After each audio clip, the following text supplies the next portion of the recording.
നാലാമത്തെ ചോദ്യം ഡോക്ടറെ എനിക്ക് ചോദിക്കാനുള്ളത് വെച്ചാൽ നമ്മുടെ പല്ല് കമ്പിട്ട് കഴിഞ്ഞാൽ ചുണ്ട് പൊട്ടും, ഭയങ്കര പ്രശ്നമാണ്, ഭയങ്കര ബുദ്ധിമുട്ടാണെന്നൊക്കെ പറഞ്ഞിട്ടാണ് പലരും ഒരു കാരണമായി കണ്ടുകൊണ്ട് കുറെ പേര് പല്ല് കമ്പിടാറില്ല. യഥാർത്ഥത്തിൽ പല്ല് കമ്പിയിടുമ്പോൾ ചുണ്ടൊക്കെ ചിലപ്പോൾ ഇത്തിരിശൊക്കെ പൊട്ടാം. പക്ഷേ പുതിയ പുതിയ അപ്ലയൻസസ് ഒക്കെ വന്നതിന് ശേഷം അങ്ങനെ പൊട്ടലുണ്ടോ? അങ്ങനെ പൊട്ടാണെങ്കിൽ എന്ത് ചെയ്യാൻ പറ്റും? പൊട്ടാതിരിക്കാൻ എന്ത് ചെയ്യാൻ പറ്റും? അതൊന്ന് നമ്മുടെ കുട്ടികളെയും യുഎസിനെയും ഒന്ന് പറഞ്ഞു മനസ്സിലാക്കണം. നമ്മളെ ക്ലിനിക്കിൽ മിക്കപ്പോഴും ഒത്തിരി പേഷ്യൻസ് വേദന വരുമോ എന്നുള്ളൊരു പേടി കൊണ്ട് ഓർത്തോ ട്രീറ്റ്മെന്റ് ചെയ്യാണ്ടിരിക്കാറുണ്ട്. സത്യം പറഞ്ഞു കഴിഞ്ഞാൽ ഓർത്തോ ട്രീറ്റ്മെന്റ് അത്ര വലിയ പെയിൻഫുൾ ആയിട്ടുള്ള ട്രീറ്റ്മെന്റ് ഒന്നുമല്ല.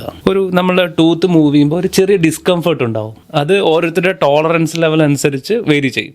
നന്നായിട്ട് ടോളറേറ്റ് ചെയ്യാൻ പറ്റുന്ന എത്രയോ പേഷ്യൻസ് ഒരു കംപ്ലൈന്റും പറയാറില്ല. അതേ രീതിക്കുള്ള ട്രീറ്റ്മെന്റ് തന്നെ ചെയ്യുന്ന ടോളറൻസ് ലെവൽ കുറവായുള്ള കുട്ടികൾ ചെറുതായിട്ടൊന്ന് പല്ലനങ്ങുമ്പോഴത്തേക്ക് ഭയങ്കര വേദന പറയും. അത് ഡിപ്പെൻസ്, ഓരോരുത്തരുടെ ടോളറൻസ് ലെവൽ അനുസരിച്ച് വേരി ചെയ്യും. പിന്നെ നമ്മൾ ഈ പറഞ്ഞ പോലെ കൊണ്ട് മുറിയുക എന്ന് പറയുന്നത് അതും കേസ് അനുസരിച്ച്. ഒത്തിരി പല്ലൊക്കെ പൊങ്ങിയിരിക്കുകയാണ്, ചുണ്ട് കൂടാൻ ബുദ്ധിമുട്ടുള്ള ഒരാൾക്ക് നമ്മൾ കമ്പി ഇട്ട് കഴിഞ്ഞാൽ ഡെഫിനറ്റ്ലി കമ്പി ഈ ബ്രേസസ് എന്താണെങ്കിലും ചുണ്ടേക്കൊള്ളൂ. ചെറുതായിട്ട് മുറിയാനും ചാൻസ് ഉണ്ട്. അങ്ങനെ മുറിയാണെങ്കിൽ തന്നെ പേടിക്കാനൊന്നുമില്ല. ഓർത്തോഡോണ്ടിക് വാക്സ് എന്ന് പറഞ്ഞൊരു സംഭവമുണ്ട്, ഒരു മെഴുക ഒന്നുമില്ല, അത് ഒരു പീസ് എടുത്തിട്ട് ആ ബ്രേസസിൽ ഒട്ടിച്ചു വെക്കുക. അത് മെഡിക്കൽ ഷോപ്പിൽ കിട്ടും.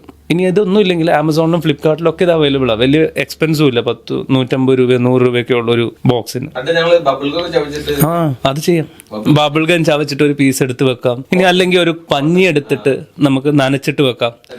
കോട്ടൺ നനച്ചിട്ട് ആ ബ്രേസസിൽ പ്രസ് ചെയ്ത് വെച്ചാൽ ആ കൊള്ളുന്ന ഏരിയ അങ്ങ് റിലീവ് ആയി കിട്ടും.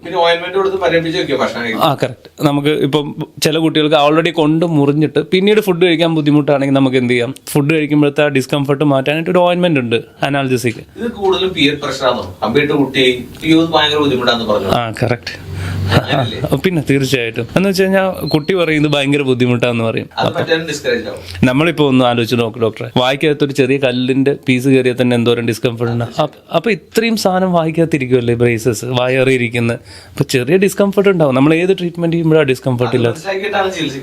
അതെ അതെ അതെ, ചെറിയ ഡിസ്കംഫർട്ട് എന്താണെങ്കിലും ഉണ്ടാവും. പക്ഷെ അത്ര വലിയ പ്രശ്നമുള്ള കേസൊന്നുമല്ല. കുറച്ച് ദിവസം കഴിയുമ്പോൾ അതുമായിട്ട് അഡാപ്റ്റഡ് ആവും. പിന്നെ അത് വായിക്കാത്ത ഇരിക്കും. ഇപ്പം ഞാൻ അടുത്ത കാലത്തൊരു ഇതുണ്ടായിരുന്നു, ഒരു പേഷ്യൻറ്റ് ബ്രേസ്, ഞാൻ ആദ്യമായിട്ടാണ് കാണുന്നത്, ഒരു ബ്രേസസ് ഊരാൻ ഭയങ്കര ബുദ്ധിമുട്ട്.